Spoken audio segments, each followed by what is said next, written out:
View point पे जा रहे हैं, वे साउथोंग फॉल्स के लिए।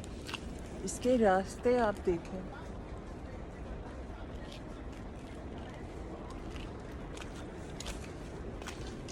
बहुत ही स्लीपरी है और ये कुछ 1 किलोमीटर है। और अगर स्टेप्स में बोलें तो आई हैव नो आइडिया। यहाँ जाते जाते एकदम ही अंधेरा हो चुका है।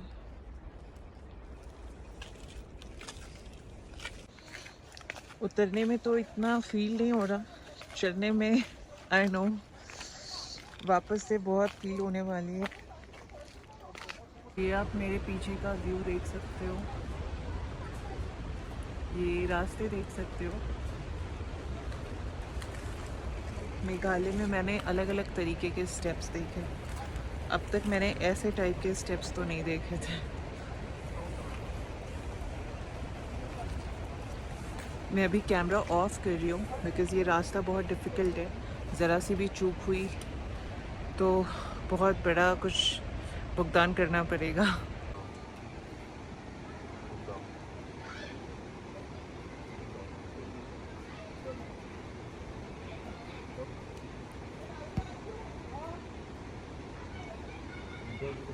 इस तरीके से यहाँ पे उतरना पड़ रहा है। मेरे पास तो कोई सहारा भी नहीं है, मुझे खुद को अकेले ही करना पड़ेगा मैनेज। जाको राखा साई मार सका ना कोई। ठीक है, चलो। अभी यहाँ से रास्ता कुछ ऐसा चालू होता है, आगे जाके आई एम नॉट श्योर कि रास्ता कैसा है। काफ़ी सारे टूरिस्ट थे, वो तो लौट गए यहीं से और मुझे भी सजेस्ट किया कि मत जाओ, फिर भी मैं एक बार ट्राई करना चाहती हूँ, देखती हूँ। Finally we are here after a difficult most difficult and dangerous journey and see the view.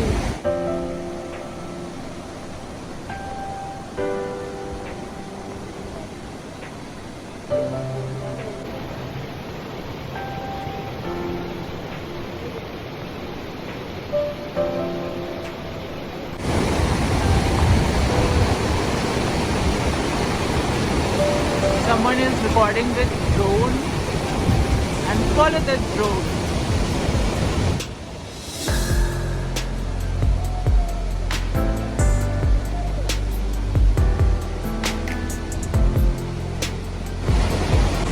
इस जगह के बारे में मैं सिर्फ एक ही चीज़ कहना चाहूँगी,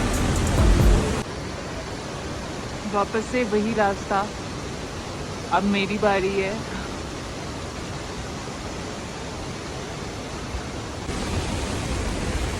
शूट करना थोड़ा डिफिकल्ट तो है, बट फिर भी ट्राई तो कर सकते हैं। मैं कैमरे पे शायद ना देख पाऊँ क्योंकि कैमरे पे देखने का खामियाजा बहुत ज़्यादा हो सकता है।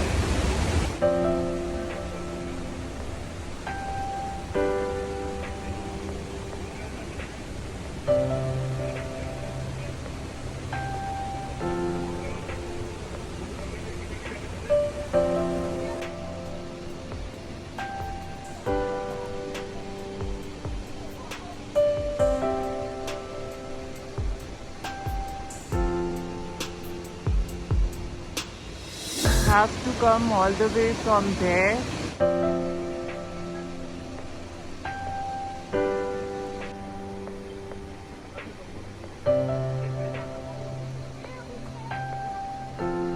सच में पूरी ट्राई कर रही हूँ कि मैं हर एक मोमेंट रिकॉर्ड कर पाऊँ, फिर भी क्योंकि ये रास्ता ऐसा है कि आप जान से भी हाथ धो सकते हो, तो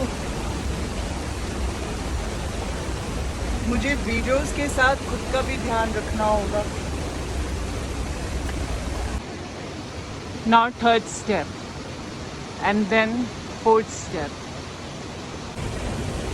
चलो, टाइम वेस्ट नहीं कर सकते, यहाँ पे टाइम की कीमत मेरा एक एक दिन है।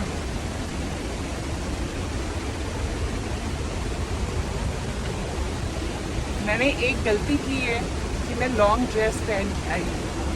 मेरी ड्रेस नीचे से बहुत गंदी और गीली हो गई है, उसकी वजह से मुझे थोड़ा वजन सा फील हो रहा है।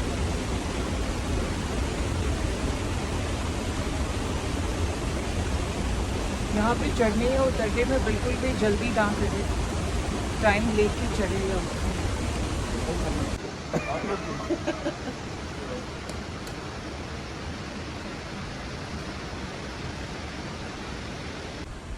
फाइनली वो मोस्ट डेंजरस रास्ता हमने क्रॉस कर लिया है।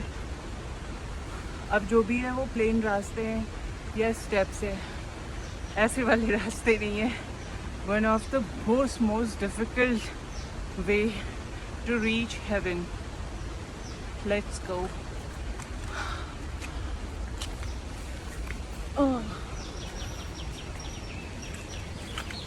अब मैं यहाँ से बाहर निकल के आपसे बात करती हूँ।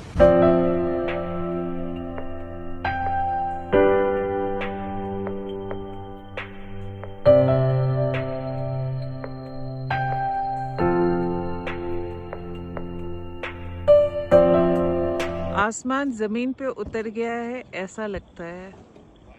इस जगह का नाम है वी शेप वैली।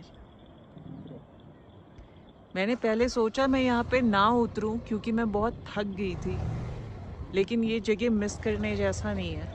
अब तक मैंने इतने बादलों का ढेर सिर्फ आसमान में देखा था।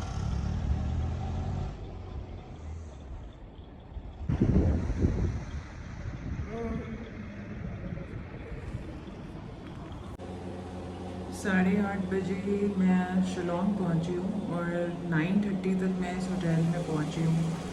तो मैंने आके यहाँ पे कप नूडल्स खाया और रूम देख के मैं इतना डिसअपॉइंट हो गई कि मैंने इस होटल से डिनर भी ऑर्डर नहीं किया।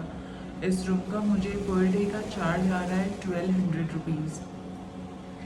मैंने 2 दिनों के लिए बुक किया है, अप्रॉक्सीमेटली 2400 50 रुपीज़ होंगे। यहाँ पे एक चीज़ मैंने नोटिस किया है कि अगर आप सिंगल ट्रैवल कर रहे हो तो आपको ये लोग इसी साइज़ का बेड देते हैं। इस रूम में एक भी विंडो नहीं है और रूम बहुत स्मेली है। अब मैं क्योंकि मैंने एडवांस पे कर दिया है तो मेरे पास कोई चांस ही नहीं है कि मैं यहाँ से शिफ्ट करूँ। 2 दिन मैं कैसे भी करके यहाँ पे निकालूंगी। बट सिंगल के लिए ये लोग एक रेल के डब्बे की तरह, मतलब एक रेल में ट्रेन में जो सीट होती है वैसी सीट देते हैं, which is really really disappointing. और रूम तो आपने देखा ही है, without any window, smelly room, 1200। Delhi में 500 में इससे बहुत खूबसूरत रूम मिल जाता है। ये पता नहीं क्यों शिलोंग में मैंने एक चीज़ नोटिस किया, यहाँ पे स्टे काफ़ी महंगा है। यहाँ पे 1000 में आपको जो भी रूम मिलेंगे ऐसे ही मिलेंगे। मेरा लास्ट रूम भी आपने देखा होगा, वो भी ऐसा ही था। बजट ट्रैवलर हूँ, मैनेज करना पड़ेगा।